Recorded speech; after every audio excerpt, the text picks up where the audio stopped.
What are some of the blind spots, Sure. that we have, as leaders when it comes to HR?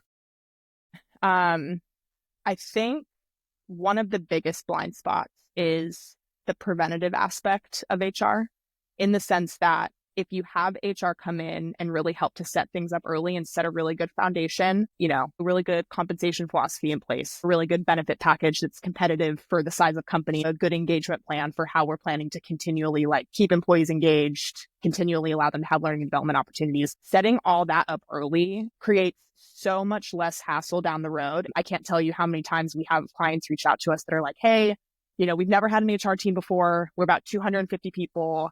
We want to implement a whole new compensation philosophy. And we're like, okay, some expectations to set.